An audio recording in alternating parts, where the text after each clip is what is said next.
क्या कभी ऐसा महसूस हुआ है कि किसी की मौजूदगी से या किसी के सोचने के तरीके से हम पर असर पड़ रहा है? हम सब ने कभी ना कभी ये महसूस किया ही है और फिर मन में आता है कि इससे कैसे बचा जाए। चलिए, आज इसी पर गहराई से बात करते हैं।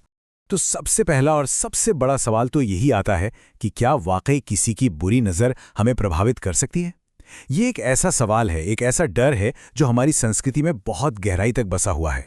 देखिए, असल में ये डर सिर्फ नजर का नहीं है। ये डर है दूसरों से आने वाली नेगेटिव एनर्जी का, उनकी ईर्ष्या का या उनकी बुरी भावनाओं का। और ये डर लगना एक बहुत ही आम मानवीय अनुभव है। और होता क्या है कि इसी डर की वजह से हम अक्सर सुरक्षा के लिए बाहरी तरीके खोजने लगते हैं। ये एक नेचुरल रिएक्शन है, लेकिन कई बार ये हमें असली समाधान से दूर ले जाता है। तो आइए सबसे आम उपाय से शुरू करते हैं, जिसे शायद हम सब जानते हैं लेकिन अक्सर गलत समझते हैं, और वो है काला धागा। लेकिन जरा सोचिए, अगर समस्या किसी के विचारों की है, किसी की सोच की है, तो भला एक धागा उसमें क्या कर लेगा? ये तो कुछ ऐसा हुआ कि समस्या मानसिक है और हम उसका भौतिक समाधान ढूंढ रहे हैं।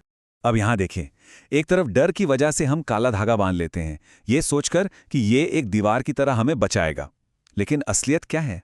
सच्चाई ये है कि कोई भी धागा किसी के विचारों को या उसकी सोच को रोक नहीं सकता, है ना? बल्कि ये हमारे अंदर ही इस डर को और पक्का कर सकता है कि हम कमजोर हैं। तो फिर अगर ये बाहरी उपाय काम के नहीं हैं, तो असली हल क्या है? जवाब हमारे अंदर ही है। और इसको समझने के लिए चलिए एक बहुत ही दिलचस्प एक मॉडर्न एनालॉजी का इस्तेमाल करते हैं, विचारों का एंटीवायरस। तो सबसे पहले ये समझते हैं कि ये वायरस है क्या। मान लीजिए किसी का भेजा हुआ नेगेटिव थॉट एक कंप्यूटर वायरस की तरह है, एक छोटी सी लो लेवल एनर्जी जो हमारे सिस्टम में घुसने की फिराक में है।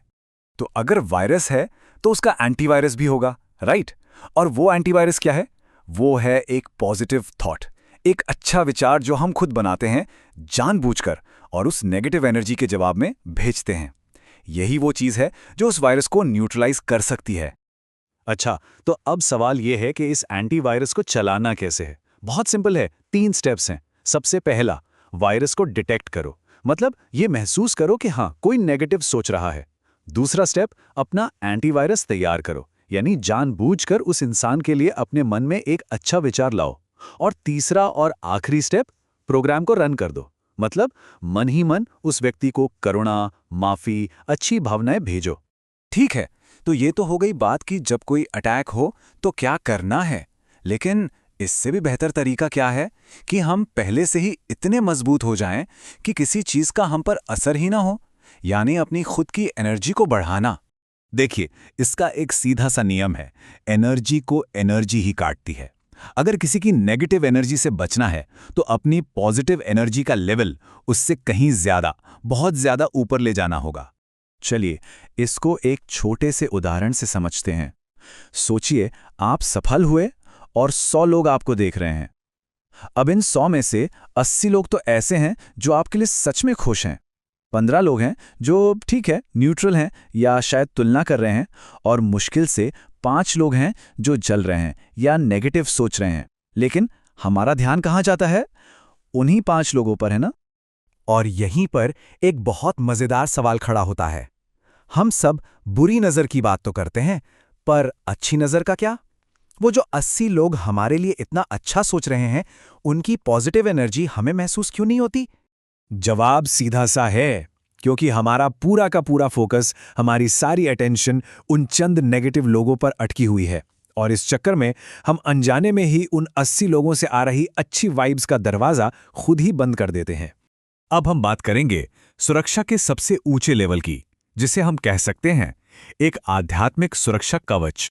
ये वो स्टेज है जब हमारी अपनी आध्यात्मिक ऊर्जा, हमारी अपनी वाइब्रेशन इतनी ऊंची हो जाती है कि छोटी मोटी लो लेवल नेगेटिविटी हम तक पहुंच ही नहीं पाती, वो असर ही नहीं कर सकती। बिल्कुल वैसे ही जैसे एक बहुत मजबूत इम्यून सिस्टम पर छोटे मोटे वायरस बेअसर हो जाते हैं।